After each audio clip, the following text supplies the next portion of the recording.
Hey everybody, it's the Movie Man, and welcome to my channel. On today's review, I'm going to talk about the new movie Fantasy Island, which was inspired by the 1977 television series. So let's get started!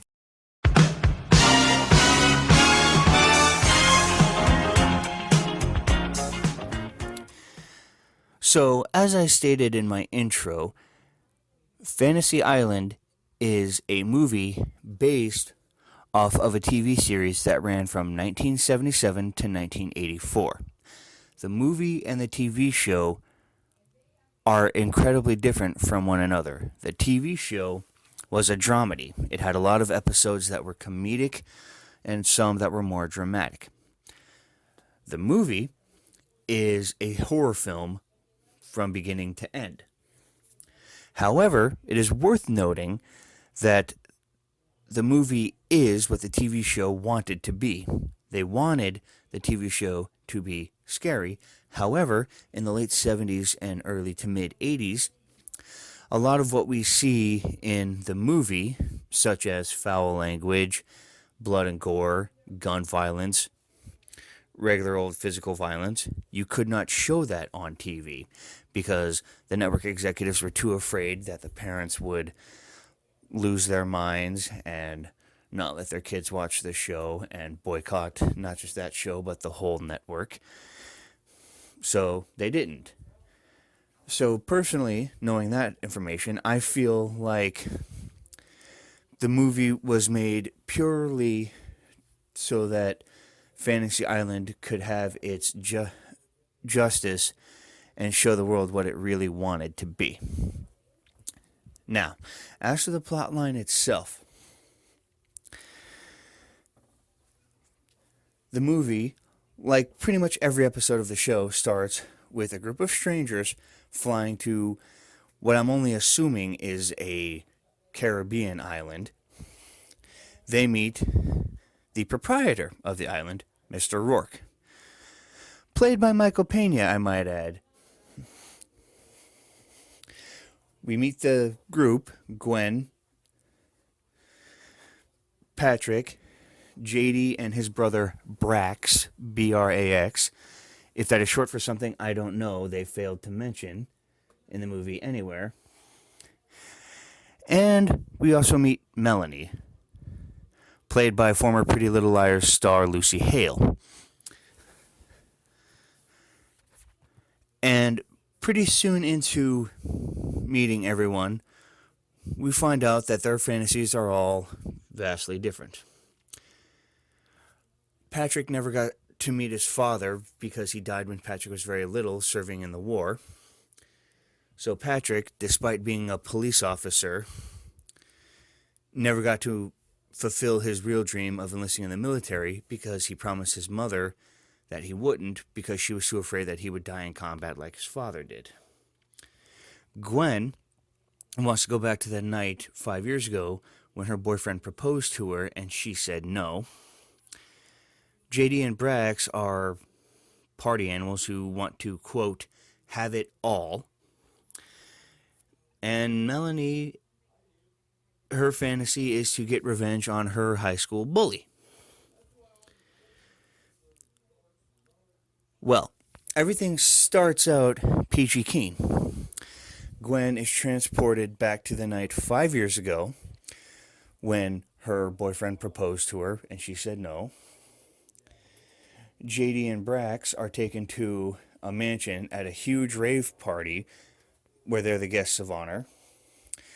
Patrick is given a backpack and a change of clothes and sent to a jungle. It's not said, but I'm assuming his father was probably a Vietnam veteran, just based on the jungle aspect of it all. Not sure, just worth noting.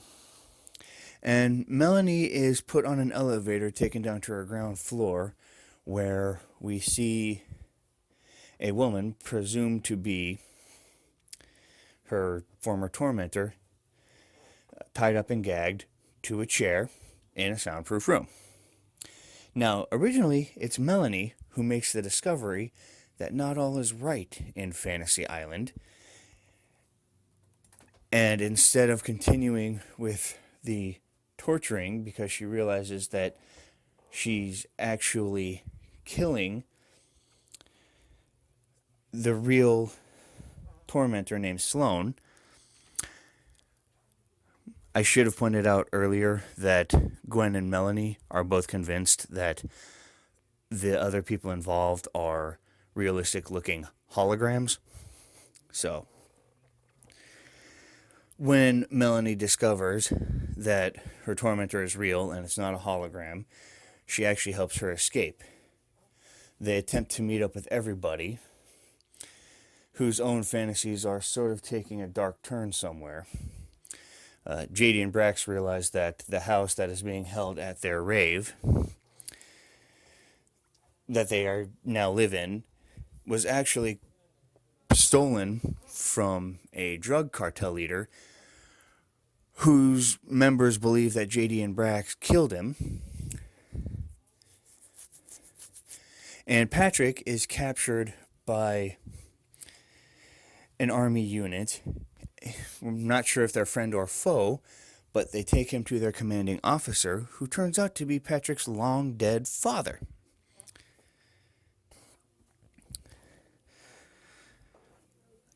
As the movie goes on, all the plots and subplots come together.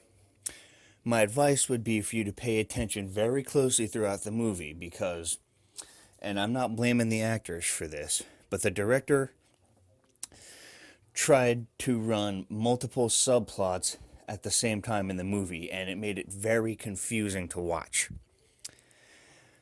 But in the end, when they all come together, you realize that everyone who is there, all the people sent out to live their fantasies, are all connected in some way. They were all brought there by somebody whose real fantasy was to torture all of them for a past crime that they committed. It is worth knowing that it was unknowingly committed by all of them. They didn't realize it, but they're being held responsible. That does play into the ending of the movie.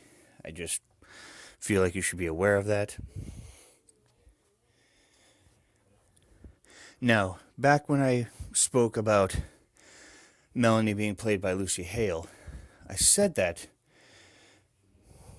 because Melanie is the one who seems to have the most obvious fantasy of all. Now, most of us, I'm sure, have unfortunately been bullied at some point in time in our life.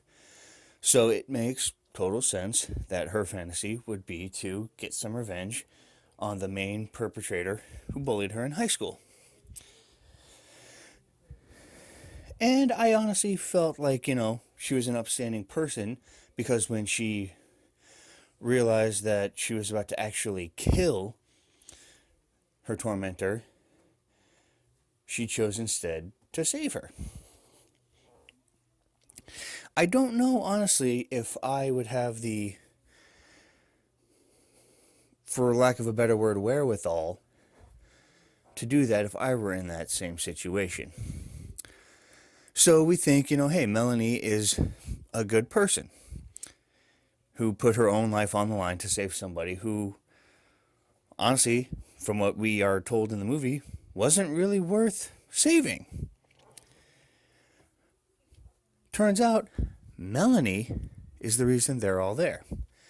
I don't want to give away too much because this movie is still in theaters in certain areas, and I'm sure some of you listening to this haven't seen it. So I will say that the movie is worth going to see, and it is worth watching. The ending of the film sort of brings it all together. The rest, you need to make up your own minds about.